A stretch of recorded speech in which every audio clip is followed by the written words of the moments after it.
Fala pessoal, sejam muito bem-vindos ao episódio 104 do Rural Talks. Para quem não conhece ainda o Rural Talks, ele é um podcast focado no agronegócio, onde nós conversamos com startups, CVCs, VCs, até pesquisador já passou aqui, né, Renato? Tudo de solo, né?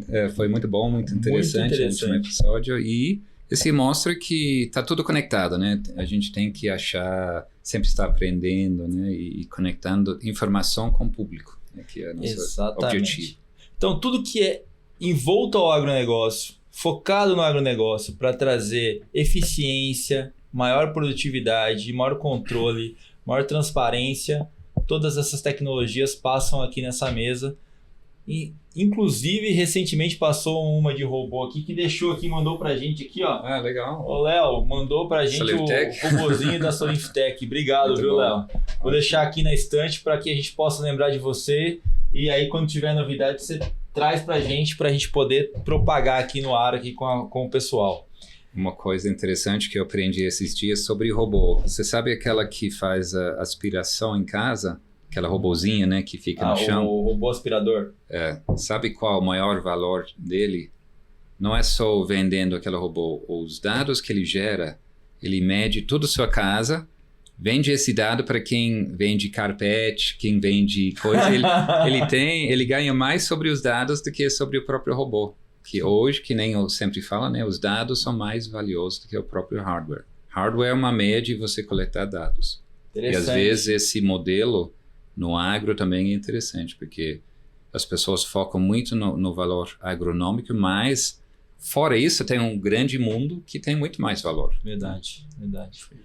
Antes da gente entrar em dados, que hoje nosso convidado vai falar sobre dados, a gente teve uma tragédia no Brasil, né, gente? No Rio Grande do Sul, 364 municípios, ou seja, aproximadamente 73% da área do Rio Grande do Sul foi atingida. Então a gente está tendo uma dificuldade muito grande. Como muitos dizem, tem mais de 130 mil despejados. E a gente, a Rural aqui, a Rural Talks, fez uma parceria junto com a Randon Corp, do nosso amigo Daniel Randon, que através do Instituto Elisabetta Rondon está capturando e coletando dinheiro para auxiliar essa turma que está lá no Rio Grande do Sul, nossos amigos que estão sofrendo nesse momento. Então, a gente vai colocar aqui um QR Code. Se você sentir que faz sentido participar dessa corrente, por favor, participem e auxiliem nossos irmãos lá, nossos gaúchos que estão sofrendo nesse momento. Então, estamos juntos. Se precisar de alguma coisa, a gente está aqui para poder auxiliar. A Randon é do Rio Grande do Sul, é de Caxias, então está tendo um trabalho fundamental lá para poder ajudar, entre tantos outros que estão colaborando nesse momento aí de dificuldade, nossos irmãos lá. Voltando para cá, estamos com o Marcos Rubim, fundador da Veris, ou seja, um time de cientistas, você falou de dados aí, time de cientistas de dados, especialistas no agronegócio, que buscam entender, transformar situações complexas em soluções rápidas e objetivas. Então, nós estamos aqui com o nosso aspirador, é isso? Isso mesmo, vai explicar tudo. Aí. Marcos, obrigado por estar aqui com a gente, para trocar um pouco de ideia. Desculpa a brincadeira, não pude deixar de comparar, mas, cara, a gente que trabalha no mercado financeiro do agronegócio sabe o quanto é importante ter informação fidedigna, né, de qualidade na mão, na hora certa principalmente, né? E acho que você tem uma história interessante para falar aqui, da onde que você veio até chegar aqui na Veris, é isso? Viris? Nós falamos Viris, né? Falamos né? Viris, falamos Viris. E depois já fala de onde surgiu esse nome, porque não é tão simples assim, né? Não, legal. Primeiro, obrigado. Sou um grande fã do programa de vocês, né? Sempre escuto aí. Eu acho que vocês trazem muita informação importante, interessante para o mercado. Pontos de vistas diferentes para quem, digamos, está tocando um negócio, quer descobrir modelos de receita, formas de tocar um negócio. Bom, obrigado. O Marcos Rubim, eu tenho um pouco dessa história do produtor rural, né? Eu sou do Rio Grande do Sul, minha família se mudou para Goiás, é uma família de produtores. Ah, legal. Então, cresci no interior de Goiás. Não morei na fazenda, mas convivi com esse ambiente aí até os meus 17, 18 anos. Aí fui fazer engenharia, sou formado em engenharia de produção. né, em Santa Catarina. Ao me formar em engenharia de produção, fui trabalhar na indústria, né, fui ser engenheiro mecânico, né, engenheiro de produção mecânico de fato, mas eu sempre gostei muito de mercados, né, sempre mercado financeiro, sempre me interessei por economia agrícola, então sempre estudei bastante isso, até que apareceu uma oportunidade de trabalhar no setor, e aí eu comecei a minha carreira aí como um analista de mercado, né. Legal. Já acompanhei mercado de algodão, mercado de grãos, né, soja, milho, o que a gente brinca lá às vezes a série B, né, trigo, arroz, até essas culturas. Farelo, tudo. Derivadas. Por um outro período da minha carreira e trabalhei bastante com setores mais transversais ao agronegócio, logística principalmente, uma vertical importante nossa, né, fertilizantes, enfim, insumos de forma geral, e foi agregando aí uma série de, digamos, conhecimentos e experiências do setor agro, circulando em fóruns, digamos, de decisões relevantes, importantes, isso também trouxe bastante conhecimento e informação e um network muito, muito legal, assim. E a Viris, a história da Viris começou há aproximadamente 3 anos, né?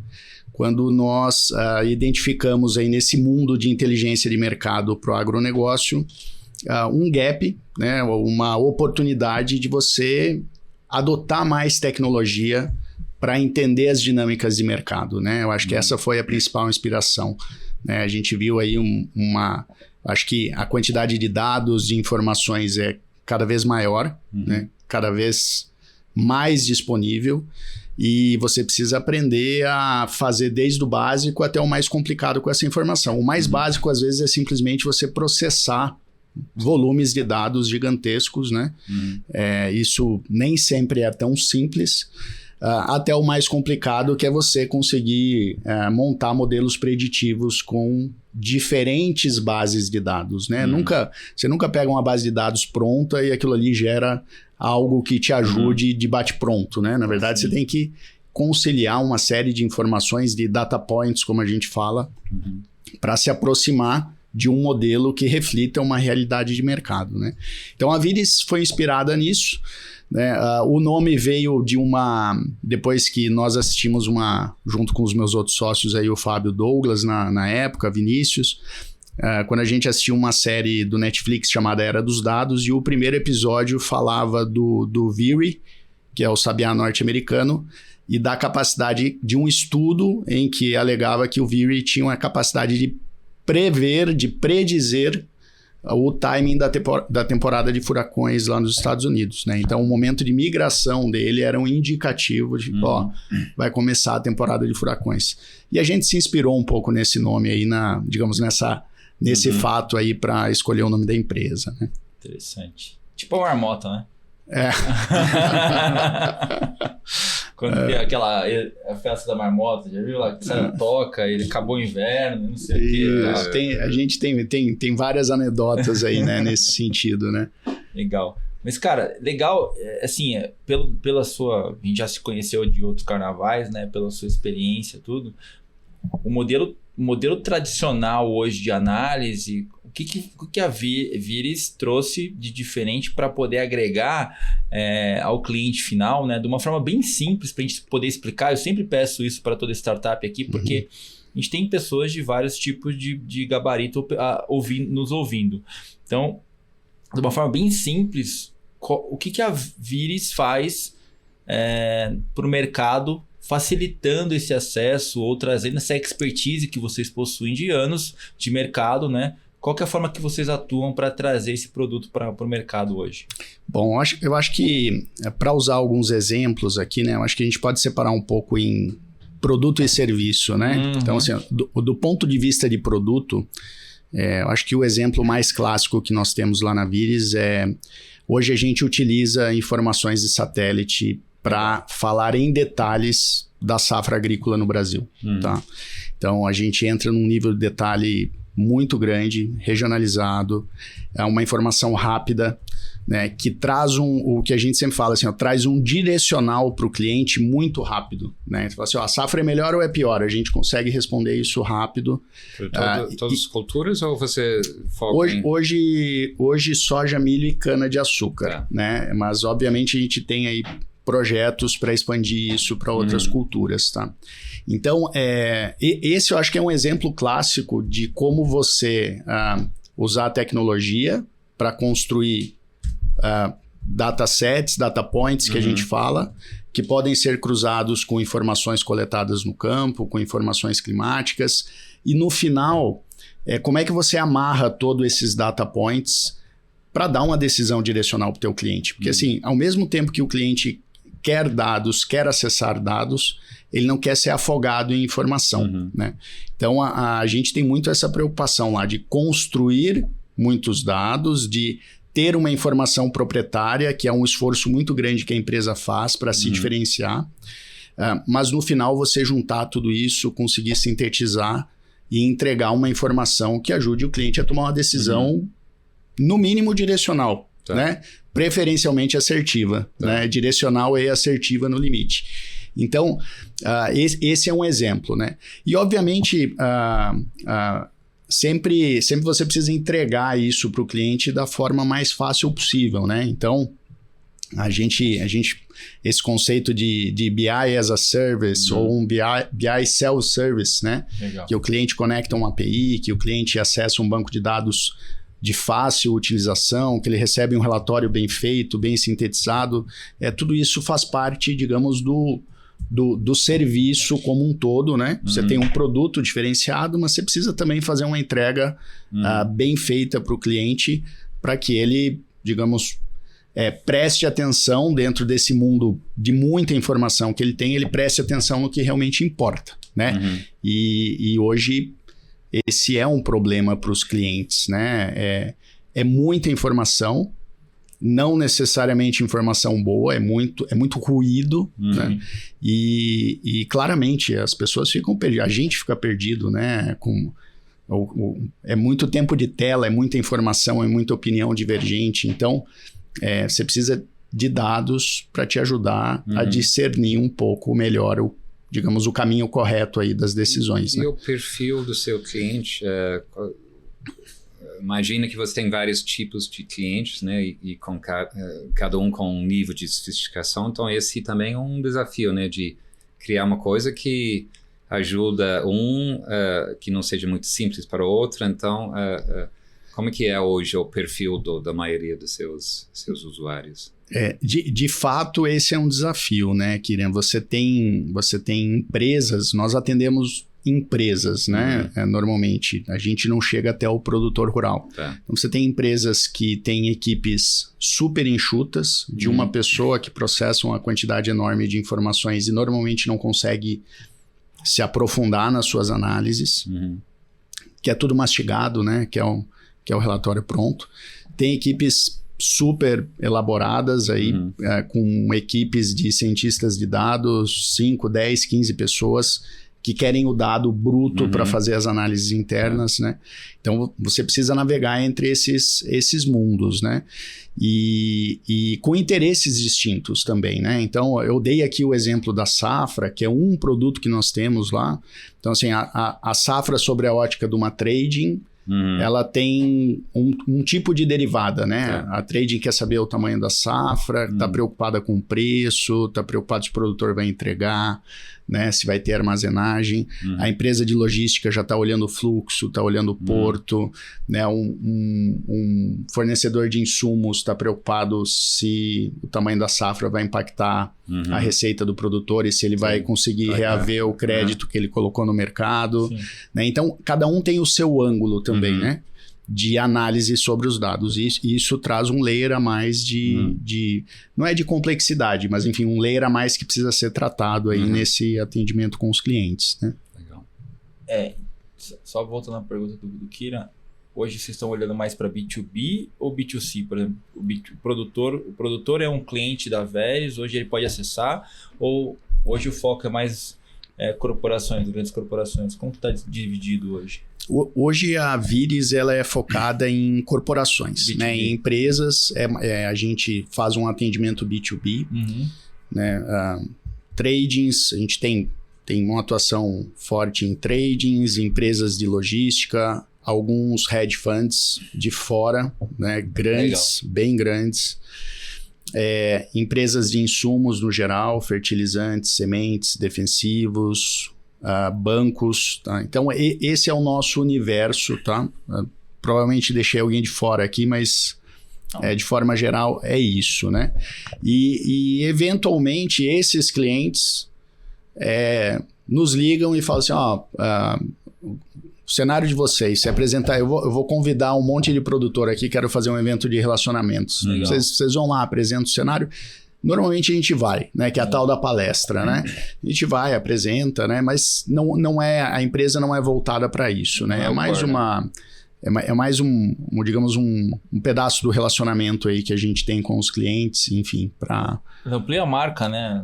Amplia a marca, né? Uma forma de você chegar no ponto final lá, né? Sim, e você aprende bastante também, né? Acho que é sempre muito importante você ter momentos com o produtor rural, conversar com o produtor rural, porque entender a dinâmica, digamos assim, a dinâmica da economia agrícola lá na ponta, né? O modelo de decisão do produtor, de acordo com cada situação de mercado, é super importante para entender como é que isso se reflete no downstream da cadeia, né? No upstream e no downstream da cadeia. Não sei se você conhece o modelo original do FBN lá nos Estados Unidos, o Farmers Business Network. Eles começaram com um modelo muito interessante, depois mudou e estragou tudo. Acho que o modelo original deles era chega no produtor e fala para o produtor: me dá todos os seus dados e eu vou te devolver um benchmarking. Eu vou te mostrar se você pagou mais nesse insumo, se você conseguiu produzir mais com esse semente. Tudo que o produtor adora se comparar com o vizinho, né? Então, basicamente, o produtor pagou, acho que era $500, $600 por ano, para dar todos os seus dados para a FBN. Era um modelo fantástico, né? Porque depois ele estava conseguindo pagou para dar os dados. Então, um modelo fantástico, eles começaram a crescer. O erro deles, acho que eles depois vi que esse produtor está pagando 100 num produto que o vizinho dele está pagando 200. O mercado era muito ineficiente. E ele resolveu entrar no meio, comprou briga com os grandes e depois deu muito mal. Eu acho que ele entrou nesse mercado que é para os grandes mesmo.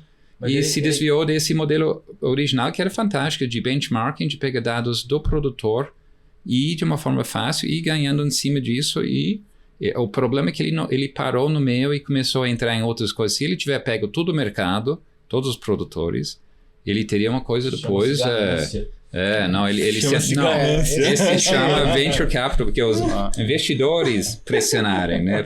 Mas tem muito mais margem aqui, entra aí, você vai ganhar mais. Mas não, era o long game, né? Ele tinha que captar todo o mercado, todos os produtores, aí depois ele tinha tudo na mão.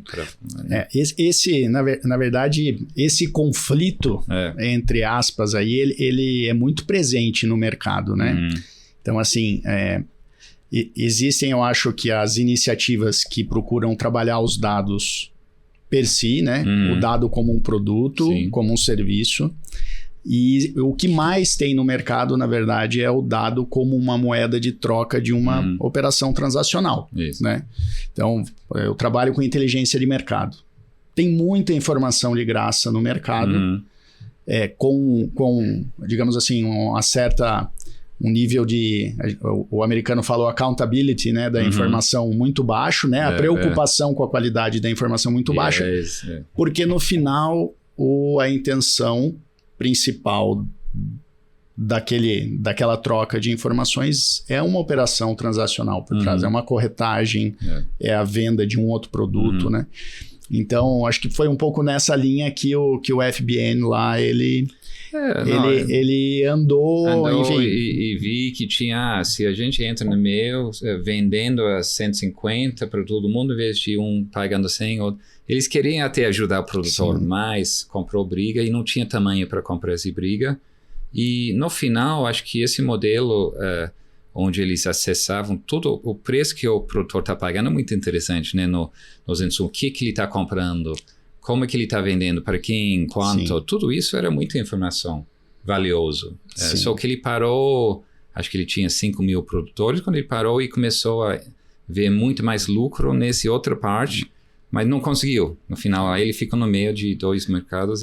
Provavelmente ele realizou que com os dados ele não seria um unicórnio necessariamente. Seria talvez uma ótima ia demorar empresa. Mais. Esse modelo é longo prazo, ia ser muito mais valioso, mas no curto prazo não estava dando tanto, né? $500, $600 por produtor não era muita coisa. Sim. Então, ele via uma forma de ganhar muito mais rápido, muito mais em pouco tempo. E essa pressão dos investidores fez com que ele mudou de foco. Né? Ele criou uma cerca virtual, né? Que o produtor gosta de ir na cerca do vizinho, olhar e falar assim, não, eu estou produzindo mais. Uma característica, um insight que foi fantástico no começo, de eles verem, o produtor adora se comparar, né? Sim, sempre vai gostar, né? Mas tem um ponto interessante, né? Até você brincou do aspirador no início, né? Dos dados, né? O que a gente percebe nesse mercado, né? Hoje existe uma quantidade enorme de informações interessantes e existe ao mesmo tempo digamos, um senso comum que é quase um mecanismo de defesa das empresas, que é assim, os dados são muito valiosos, isso aqui vale mais do que todo o resto. Sim. Aí, normalmente, as empresas criam silos em torno dos dados, não compartilham, mas a grande maioria também não faz nada. Entendeu? A grande maioria também não aproveita aqueles dados. Né? A gente fala, sozinho aquela produtora, os dados deles não é valioso para um produtor. O valor é quando você agrega dados. Quando você consegue juntar informações de diferentes fontes, enfim, com o foco deliberado de extrair valor daquela informação. Exatamente. Mas se o teu core business é outro, 90% ou mais das iniciativas de explorar os dados, sendo que o teu core business não é dado, elas morrem. Né? Elas morrem ou elas acabam não atingindo o resultado desejado e você vai criando silos. Né? Então, o mercado hoje tem um pouco isso. Né? Fala assim, não, no meu dado ninguém mexe, né? A gente é exemplo disso, né? Já procuramos várias empresas e falamos assim, você tem uma informação interessante, junto com a nossa informação, poderia gerar um produto, vamos montar alguma coisa. Não, no meu dado ninguém mexe, porque o meu dado tem muito valor, mas ele não vai mexer nos próximos 10 anos. Não, ele não vai fazer nada com aquela... Então tem muito isso também, né? Eu falei com a Embrapa uma vez lá, Embrapa Soja em Londrina, eu falei, bom, vocês têm muito dado aqui, como é que vocês estão usando?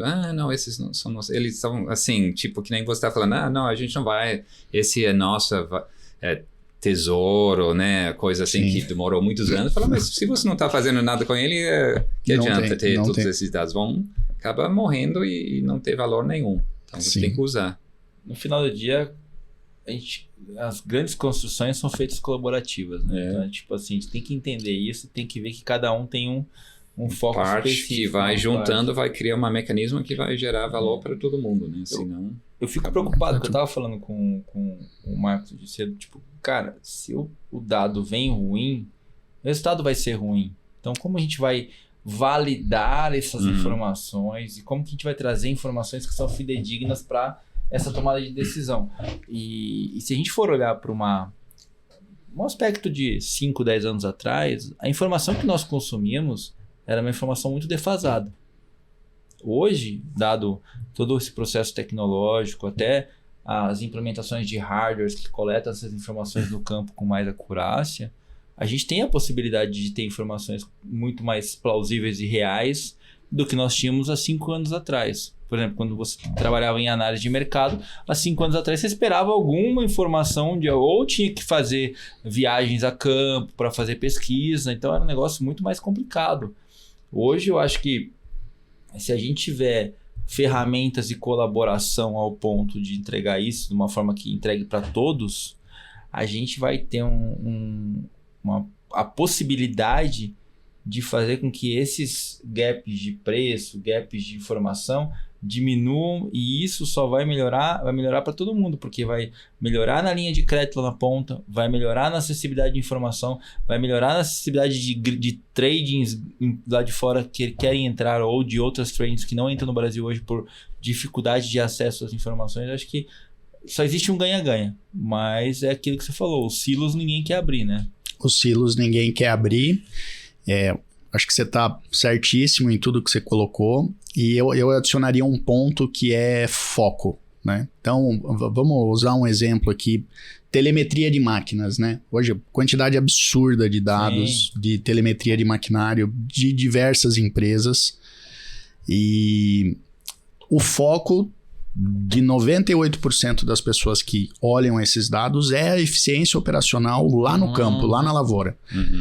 Mas eu não tenho dúvida que tem insights interessantes de mercado ali dentro. Mas assim, provavelmente as empresas que olham esses dados sob a ótica da telemetria e da eficiência operacional não têm interesse nenhum em mercado, né?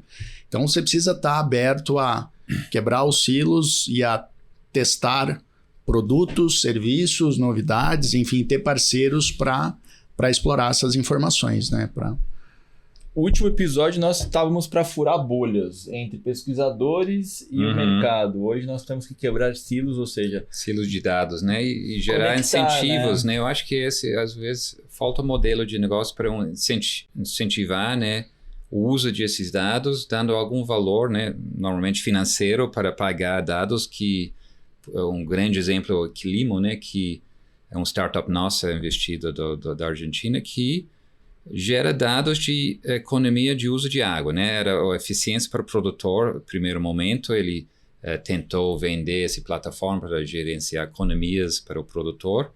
Depois ele viu que os dados que ele produz mostrando essa economia de uso de água também era valioso para vender para empresas que usam muita água. Amazon, Google, que estão cada vez mais usando a água para inteligência artificial, para nuvens. E eles tinham verba para pagar. Então, aí, se alguém está oferecendo dinheiro para uma coisa que você tem, mas não estava usando, aí não tem sentido, perfeito. não. É um negócio perfeito. Então, hoje o produtor, além da economia de custo, né, de pagar energia para girar o pivô, aumento de produtividade, ele também recebe uma receita a mais para os dados, basicamente para os dados comprovando que ele está economizando água. Então, são modelos inovadores também que vão juntar oportunidade com capital. Então, acho às vezes a pessoa está sentada em cima de dados e nem sabe que esse pode ser valioso para outro player que está no mercado, mas não é tão óbvio, né? Então... E com uma monetização já possível na largada, né? Exatamente. O que seria perfeito, né? E nesse caso é o melhor dos mundos, né? Mas eu acho que em 80% das situações você vai para o campo das ideias, né? Então, assim, como é que exploramos ideias em conjunto, né? Não é tão fácil criar um modelo que dá certo para todo mundo sai ganhando, gera credibilidade para a pessoa investir nesse tipo de projeto, tem escalabilidade e todo mundo sai ganhando, mas não é óbvio criar um modelo novo assim que as pessoas às vezes... Na verdade, eu acho que assim, a gente tem que entender aqui o seguinte, cara, minha vertical é mercado. Como que eu consigo criar uma régua de API ou uma conexão e eu consiga trazer confiabilidade para as outras startups que estão coletando dados lá na ponta, para que elas possam se interagir e fazer com que isso aconteça. Eu não acho que está distante, tá? Sinceramente, eu não acho que está distante. Inclusive, na própria vertical onde nós investimos nas startups, a gente está estimulando isso para que isso aconteça. Que nem o Spotify, né? Entre as empresas. Perfeito. Não é fácil no começo. O Spotify, né? Não sei se você assistiu, no Netflix também. Então, é um desafio no começo para mudar o mercado. Mas uma vez que você começa e começa a rodar e pagando e todo mundo sai ganhando, aí a coisa muda, né? Eu não tenho dúvida que existe uma infinidade de excelentes ideias e produtos derivados dessa colaboração, né? O que você vê muito hoje é, por exemplo, uma empresa que tem um bom conjunto de dados. Vou falar de mercado aqui, que é onde eu navego, né? Sim. Você se aproxima e fala assim, o que a gente pode fazer em conjunto, né? No final do dia, ela decide fazer por conta própria algo que se aproxima de um produto de mercado, mas Normalmente a resultante daquela iniciativa é que ele entrega aquela informação de graça, porque não é o core, e entra como, digamos, um programa de relacionamento, né? Ou uma tentativa de fazer um lock-in do cliente, né? Um brinde, né? Enfim, ok, né? É uma forma de aproveitando pelo menos, né? Mas a gente percebe vários pontos aí subexplorados, né? Quando você pensa em CRMs, em ERPs do agro hoje, né? Toda a parte de transporte, né? Hoje conectada, monitorada, telemetria de maquinário, uma quantidade de informação gigantesca disponível que certamente, né, pode ser potencializada aí muito, né? É que se você... Entrei no mercado financeiro em 2004. Eu me lembro que naquela época foi até interessante. Por que eu entrei no mercado financeiro? Porque eu trabalhava para um produtor no interior e eu operava para ele, eu era o trader dele. E como eu entrava no mercado, eu trabalhava às 8 das 8 em diante, o mercado só abria às 9. Eu montei um relatório com informações de mercado que eu usava os relatórios, usava as fontes de dados de fontes de sistemas públicas, de sistemas dos próprios provedores de preço de bolsa, tudo, e comecei a cruzar da maneira que eu interpretava os dados e montei um relatório e mandei para ele. Ele pegou e mandou esse relatório para a corretora que atendia a gente. A corretora me ligou e me contratou, porque eles não faziam isso no Brasil, em São Paulo, naquela época. Olha só que legal. Então, assim, eu acabei vindo para o mercado financeiro porque eu fazia um relatório sobre os dados, né? Com informação, porque a informação, do jeito que ela é colocada e ela é plotada hoje nos sistemas, não é realmente a informação que o produtor ou que a indústria vai usar lá na ponta. Ela precisa ser trabalhada, que é aquilo que vocês fazem hoje. E aí eu estava me lembrando aqui, é o seguinte, como que a gente consegue conectar essas pontas, utilizar essas informações e criar um modelo de fácil acesso? Porque hoje, quem tem acesso a essas informações? É uma gama de clientes, vamos dizer assim, que são... não é toda a base agrícola que tem essa base de informação. E quando ele recebe essa informação, não está traduzida para ele. Sim. E ele não está preparado para tomar decisão, às vezes, né? Mesmo se pensando assim no produtor lá na ponta, ele pode receber a melhor informação disponível no mercado e ele não sabe o que fazer com aquilo, às vezes, né? Então tem essa ponta aí também, um educacional aí também, que é histórico já. Melhorou muito, mas é um gap histórico que existe também, né? Na XP a gente teve um trabalho tremendo para fazer isso no agro. E aí eu acho que cabe um pouco a gente de parar de falar de formas difíceis ou até mesmo terminologias em inglês. Uma coisa que eu tenho falado constantemente aqui, até no mercado de Venture Capital. Cara, vamos parar de falar em inglês, cara. A gente tem que trazer a bola para o campo e jogar no Brasil. Como que a gente faz esse jogo para jogar no Brasil? Com as regras do mercado brasileiro, com as necessidades do mercado brasileiro, dadas as taxas de juros que a gente tem no Brasil. Então, eu acho que é uma coisa a se pensar de como que a gente traz isso para que o agrônomo lá da fazenda entenda. Todo mundo que trabalha na fazenda tem que entender. Como que esse cara vai entender? E, cara, é muito simples, é tão simples quanto a Apple. A Apple só está aqui no mercado porque ela simplificou uma forma que qualquer pessoa consegue mexer. Sim. E a gente tem uma necessidade de fazer isso com essas informações, porque senão a gente não vai ter essa educação. Uma coisa que a gente constantemente faz na Rural e eu fazia na XP é passar em todas as universidades para falar com todos os filhos de produtor que tem liga aqui em São Paulo, porque esses caras vão ser os próximos tomadores de decisão lá na fazenda. E é muito mais fácil você se relacionar com essa galera do que você ter que ir lá pro interior e fazer. Porque daqui 5, 6 anos esse cara vai estar lá na frente. Ele vai estar tomando decisão. Se você já conversou com ele, já apresentou seu produto para ele, ele já vai chegar, cara, porra, lembra da Vélez? Os caras estão ali, eles traduziram para um negócio mais simples. Aí agora eu consigo pegar isso aqui e falar com meu pai. Falar, pai, olha aqui, ó, isso aqui, ó, funciona. Pai, né? Entendeu? Não, é um caminho interessante, né? Assim, quando a gente pensa no nosso negócio, no modelo de negócio que nós criamos, né? Sempre vem à tona essa questão de mercados e eventualmente fazer o B2F, né? O Business to Farmer aí. Mas é um business diferente do que a gente faz hoje, né? É um negócio diferente.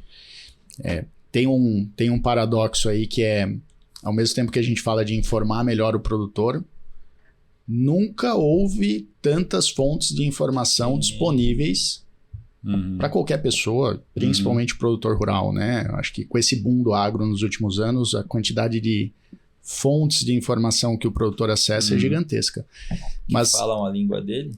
Então, eu acho que tem a questão da língua e eu acho que tem um segundo efeito colateral que eu acho que a qualidade da informação, ela piorou. Né? Eu acho que maior número de informação você tem, menor a qualidade, né? Assim, o produtor está perdido.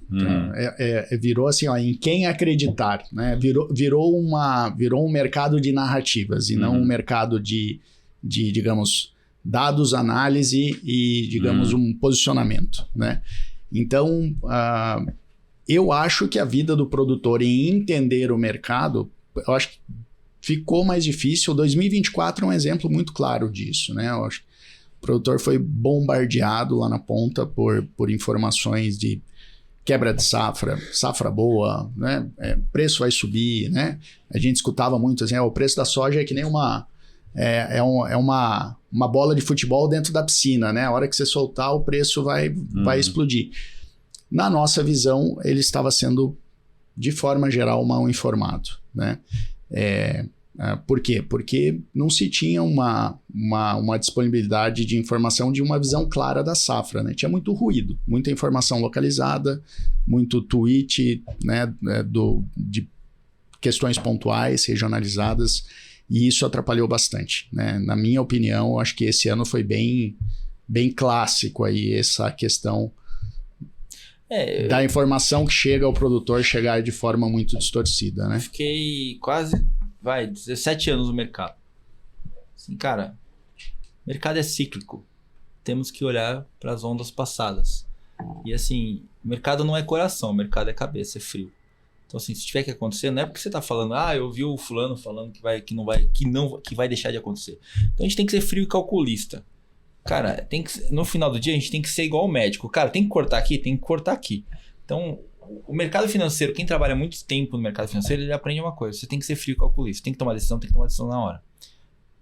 E qual é a decisão? Cara, de acordo com as informações que a gente tem hoje na mão, mais base de dados histórica e muita coisa do que está no preço já tá precificado, toma decisão. Então, infelizmente, é assim. O que acontece é que, na grande maioria das vezes, existe mesmo o amor do trabalho, do suor, que você estava lá, sentimento. Né? Sempre vai existir. Sempre vai existir. Então, se a gente não tiver essas duas narrativas, cara, isso aqui é frio e calculista. Tem que vira a chave, desliga, você tem que tomar decisão agora. Me lembro agora do que aconteceu com a minha filha. Minha filha teve uma febre súbita alta, convulsionou. Cara, minha babá ligou, eu desliguei. Eu liguei em modo emergência. Porque a gente tem um modo emergência no mercado financeiro. Quando dá stop cagada, você vira um modo de emergência. Você não fala com mais ninguém à sua volta, você pega o telefone, eu liguei pra ambulância, a ambulância chegou em 5 minutos na minha casa. Então você tem que ter um modo emergência. Cara, é desligar, tem que ser frio. Infelizmente, você não pode mais olhar pro lado. E eu acho que isso só vai aprender quando as pessoas estiverem dentro do mercado. Mas com essa cabeça de que, cara, eu tenho que tomar decisão, tem que ser frio calculista. Mas eu acho que a Veles, ela tem uma possibilidade não só de atender o B2B, mas também atender o B2C, atender os farmers, né? Porque com o nível de maturidade, com o nível de excelência, os produtores, eles investem nos filhos deles. Quando eu entrei no mercado em 2004, não era assim. Hoje, os filhos dos produtores estão estudando nas melhores escolas do Brasil. Tem acesso aos melhores cases de tecnologia, de financeiro do Brasil. Esses caras, eles têm conhecimento para isso. O que a gente tem que transpor são barreiras internas, familiares. Porque para esse filho tomar decisão, ele precisa passar pelo pai dele. Ele precisa se provar. Para ele se provar, às vezes é muito mais fácil ele se provar fora da fazenda, depois retornar e tomar decisão. Então a gente precisa ter esse ensinamento e essa base para que esse cara possa tomar decisão. Voltando para o ponto que você comentou aqui, Marcos, que eu acho que é bom aproveitar esse momento que a gente está aqui, para você passar um pouquinho do seu overview com base na Veres, o que você está vendo para frente, porque a gente teve um preço caindo subitamente, tanto para soja como para milho. Agora a gente está na safra de verão, onde o Rio Grande do Sul é muito forte, teve esse problema acontecendo lá, infelizmente. Como que a gente enxerga o cenário de preço e de produtividade para frente para as principais commodities do Brasil? A gente passou dia 30 de abril agora, que eram os pagamentos. Sim, período crítico. Período crítico de pagamento de todos os produtores, né? A gente vai realmente reconhecer o que foi default ou não agora, né? As empresas vão começar a soltar as informações agora, mas as empresas estão passando por um momento apertado agora, difícil na verdade, né? Como que a gente enxerga essa recuperação daqui para frente? Como que você está vendo a produtividade, milho safrinha que vem em setembro? Como que você está olhando para esse mercado? Bom, acho que primeiro, né, acho que tem um pouco de contexto no momento que a gente está vivendo, na verdade, no momento que a gente está passando agora, e eu diria no momento que a agricultura brasileira viveu aí desde 2020, tá? Sim. O agro é uma locomotiva próspera de crescimento, vai continuar sendo assim por muito tempo no Brasil. A gente tem vantagens estruturais que nos posicionam muito bem nesse mercado pelo resto das nossas vidas aqui, provavelmente. Sim, né? sim. Vamos produzir alimento, vamos produzir biocombustíveis agora em escala ainda maior, participar da transição energética. É isso, o agro é para frente, né? Sim. Mas o agro não é o agro que a gente viveu, o agro médio não é o que foi vivenciado entre 2020 e final de 2022, né? Entre 2020 e final de 2022 foi um período super próspero, foi um ponto fora da curva, né? Foi um ponto fora da curva que aconteceu só 3 vezes ao longo de 20 anos, né? Então, a cada 6, 7 anos a gente tem, digamos, um ciclo muito espetacular de margens, como foi 2020, 2021, 2022, né? Uhum. Que permitiu uma expansão enorme, né? Uma geração de riqueza enorme, um surgimento de empresas gigantesco, uma contratação de uma força de trabalho do agro enorme também. Então, isso não é o normal, né? Também não é normal o que a gente está passando agora. Margens apertadas, né? O produtor ali, né? Com uma margem bem fina, né? Bem justa, né? Se paga arrendamento, quiçá a margem, talvez, né? Quando tem um arrendamento na conta. Então, assim, a gente vai achar o meio do caminho entre o que foi 2020, 21, 22 e o que a gente está passando agora. Mas precisa atravessar esse abismo, né, Kirin? Que a gente comentou no início lá, falando aqui de startups, né? Mas assim, você tem que atravessar esse período agora que acho que vai perdurar ao longo de 2024. O grande problema também que nos tempos bons não guarda um pouco como reinveste. O produtor tem um grande erro isso, que quando ele faz um pouco de dinheiro, ele reinveste e não deixa uma camada assim de segurança, que não tem seguro, não tem apoio do governo, então... Aí, quando tem um mercado down market, ele pode perder ele fica tudo, exposto, né? A gente fala, né, que o que leva o produtor a uma situação de dificuldade, a maioria dos produtores, na verdade, é a taxa de crescimento que ele escolheu executar, né? E, claro, tem algumas peculiaridades aí, né? Para um produtor rural, às vezes é muito difícil ele dizer assim, não, eu vou crescer 5% ao ano, eu vou crescer 10%. Isso não existe, né? Tipo, ele está plantando, surgiu uma oportunidade de arrendar uma área, ou de comprar uma fazenda que implica em crescer 70% de um ano para o outro. Mas ele toma aquele risco e se der alguma coisa errada, às vezes isso acaba mal, né? Mas eu acho que a gente tem um 2024 de ajustes, né? Eu acho que o ajuste que o produtor teve ao longo de 2023, ele obviamente veio para a cadeia de insumos agora, né? Veio para a cadeia de máquinas, todo mundo está fazendo ajustes significativos, né? para se preparar para o próximo ciclo, né? 2025, 2026, a gente não sabe, né? Dizem aí que já tem um monte de vela acesa para a safra norte-americana, mas assim, em condições normais, né? A gente vai passar 2024 com um monte de desafios, né? Com um monte de desafios. Vocês sabem, todo mundo fala, né?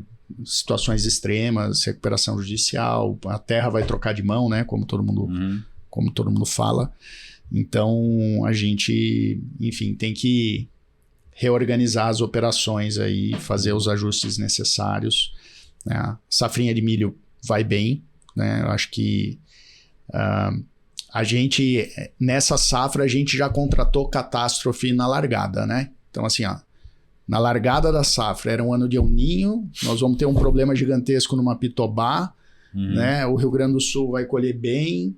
Então, assim, a gente já saiu a safra contratado nesses eventos. O preço já estava lá na tela. E na prática não aconteceu exatamente assim, né? Uma Pitobá lá teve uma safra que atrasou e tal, mas muito melhor do que se imaginava, né? Sim. Na verdade, espetacular em algumas regiões.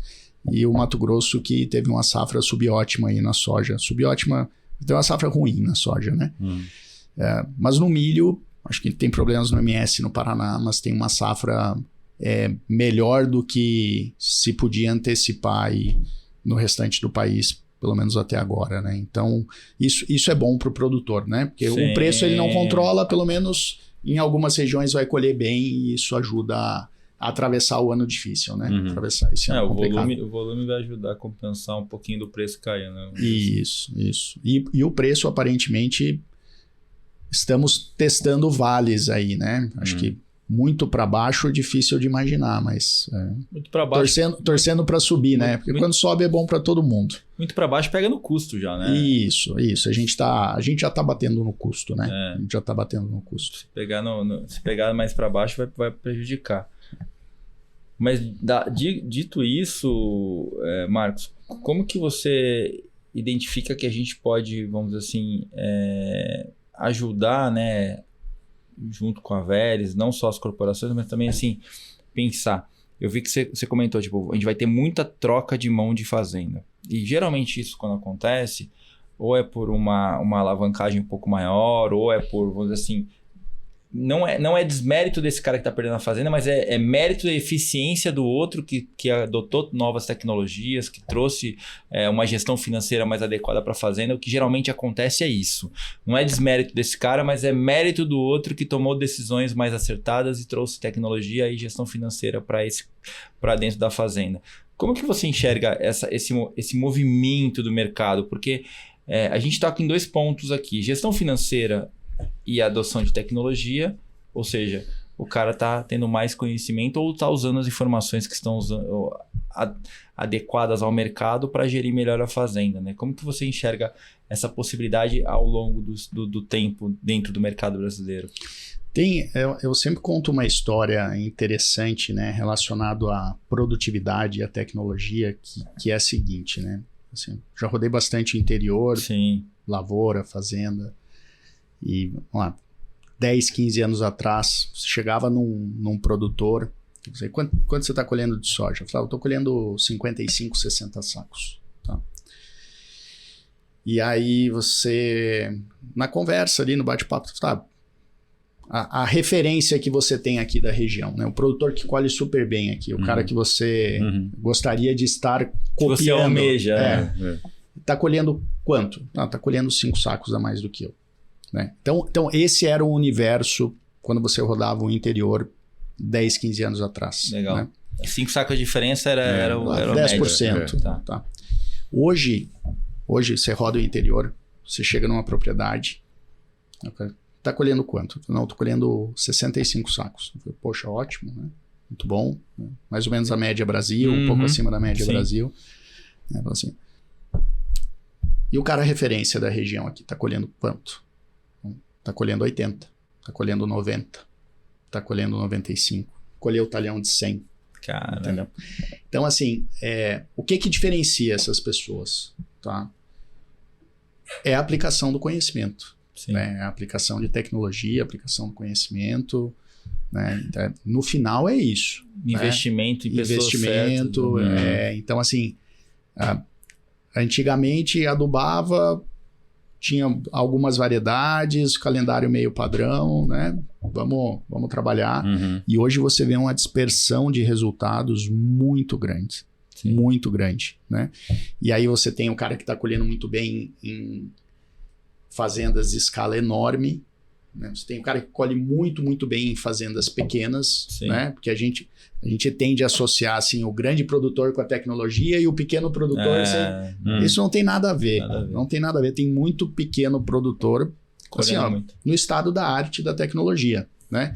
Ele talvez não utilize toda a telemetria que o grande produtor utiliza, mas o conhecimento que ele joga dentro da fazenda para produzir é o estado da arte, né? Então, tem um gap de conhecimento aí grande, né? E é um pouco daquela brincadeira assim, numa roda de conversa, todo mundo fala que faz, né? Mas executar mesmo, as pessoas executam às vezes 70%, 80% do que...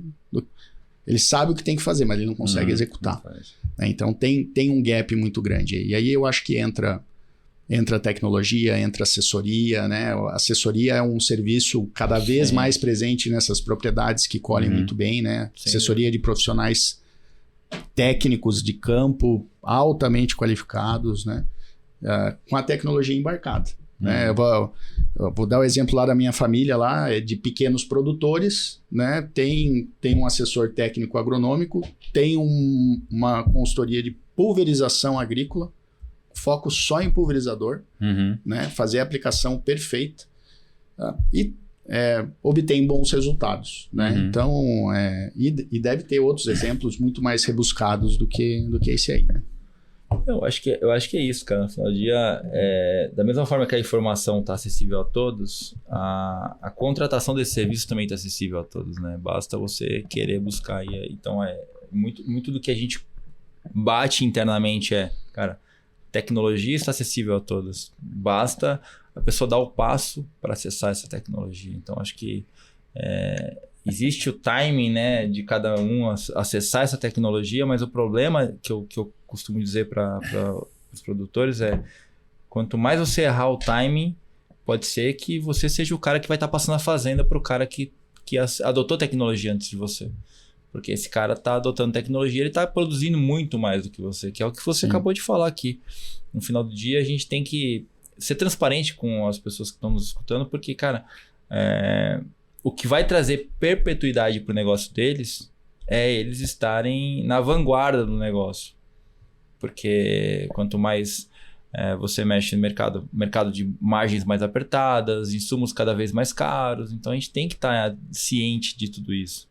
E acho que é um trabalho que a Rural, a Veres, com certeza tem que estar dentro desse sistema para poder auxiliá-los.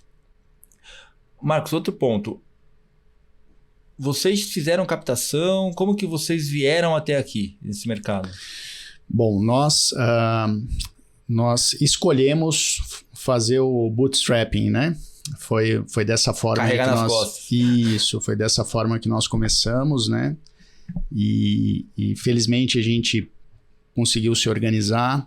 Tem aquela brincadeira, né? Todo mundo faz a conta de quanto precisa para se manter, mas não faz a conta de quanto precisa para manter uma equipe, né? Quando tem a ideia de empreender, né? Mas foi um bootstrapping, né? Qual o tamanho da equipe hoje? Hoje 20 pessoas. Tá. Hoje 20 pessoas e crescendo. E quantos sócios? São 5 sócios. Tá. Legal. Então foi um bootstrapping. Nós entramos no ecossistema do Cubo logo no início. Tá? A gente queria mostrar o que a gente estava fazendo de diferente, como a gente estava incorporando tecnologia para olhar para a safra, né? Aquele era o principal produto na época, hoje a gente já desenvolveu outros. Então, o ambiente nos ajudou bastante, nos ajudou também um pouco a sempre refletir sobre o modelo de negócio, sobre como atender o cliente, né? Eu sempre gostei muito de ler, estudar essas coisas, de tentar tirar um pouco dos vícios de mercado que a gente traz, né? Muito tempo fazendo a mesma coisa, você tende a querer fazer sempre do mesmo jeito, então a gente lá está sempre se questionando muito com relação a isso. Como é que a gente pode empacotar diferente o que a gente faz, como é que a gente pode gerar novas linhas de receita, né, um plano de assinatura transacional, enfim, isso aí são reflexões constantes lá. E o ambiente de inovação, ele nos ajuda e nos inspira nesse aspecto, né? Então, isso foi muito legal no início lá. Mas foi um bootstrapping e hoje, enfim, eu vejo vocês falarem muito break-even, né? Mas, enfim, a empresa é positiva hoje já, break-evada e tá indo muito bem. Tem ideia de entrar na trilha de Venture Capital ou vai seguir nessa trilha?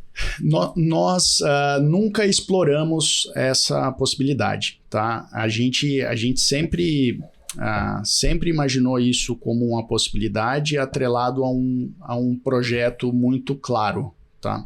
E os projetos que nós temos hoje, a gente entende que consegue alcançá-los de maneira independente, tá? Mas como a gente também está sempre olhando projetos e às vezes pensando em algumas coisas grandes, né? É natural você olhar digamos assim, alguns passos largos e, obviamente, olhar para os números e falar assim, eu preciso de ajuda para fazer isso rápido, né? Ou para fazer da forma como eu gostaria. Para acelerar, né? Para acelerar, né? Então, assim, a gente tem no radar, mas a gente não tem uma iniciativa de bate-pronto, né? Não estamos procurando, estamos conseguindo tocar os projetos com o bootstrapping aí que a gente fez, né? Por conta própria, né? Legal. Pessoal, se você está em captação diferente do Marcos Rubin, a The Lab Latam está com dólares, é isso? Euros, dólares. Então se cadastrem aqui no Deal Flow da The Lab para conhecer um pouquinho mais do trabalho que eles desempenham na América Latina. Já tem mais de 22 startups investidas na América Latina. 24 agora, 24. Em 7 países na América Latina. Mas um bom exemplo, não é toda boa empresa que é bom para Venture Capital. Então, às vezes, eu sempre falo para os startups, se você não precisa entrar no mundo do Venture, não entre. Sim. É só quando você tem proposta específica, precisa acelerar aquele crescimento, porque você tem medo de concorrência, se você não atua agora, se você não é o first mover, você vai perder aquela oportunidade. Aí sim faz sentido, mas caso não, continua assim, independente, acho que é a melhor forma. Ainda mais break-evado. Né? Break-evado tá ótimo. Então, precisa também, porque você agrega valor, que às vezes, deu exemplo do FBN. Eu acho que Venture Capital entrando naquele modelo estragou. Porque às vezes pressiona para gerar receita muito mais rápido que precisava. Então, acho que às vezes... E tem espaço para todo tipo de empresa dentro do ecossistema. Cada um gera um valor diferente, então... não é todo mundo que é um bom fit para o venture, o modelo venture. Sem contar que o Venture Capital está aprendendo a mexer com o agro, porque o agro tem safra. Sim, então demora mais para validar a tese, né? Demora. O agro digamos, um data point por ano. É uma oportunidade de venda, né? É uma oportunidade de mostrar o resultado, então é mais lento. Né? Não é o iFood da vida que vende comida todo dia. É que nem aquelas fórmulas de marketing, né? Joga um anúncio, testa, faz um teste A e B, vê o que vende mais, e você no agro demora um ano para você fazer um teste A e B de uma campanha de marketing. É diferente, é uma dinâmica diferente, né? A dinâmica é diferente. Marcos, obrigado. Chegamos ao final. Obrigado por participar do Rural Talks. Gostaria de agradecer a todos os nossos ouvintes e amigos. Aproveito esse momento para que nos sigam no Instagram, rural.ventures. Logo mais nós vamos mudar para rural.talks, espera um pouquinho. E também nos acompanhem na bmc.news. Toda quinta-feira e todo sábado às 7 da manhã estamos lá presentes, passando para trazer conhecimento para vocês. Quem quiser conhecer um pouquinho mais da Veres e do Marcos, eu vou marcá-los aqui no LinkedIn na próxima semana. Então, vocês vão ter acesso aqui para poder trocar um pouquinho de ideia e conversar um pouquinho mais sobre o que ele está trazendo de conhecimento e informação para o agronegócio. Gente, obrigado, Kiran, obrigado, Marcos. Obrigado a vocês, foi excelente. Ótimo. Muito bom. Até a próxima semana, gente.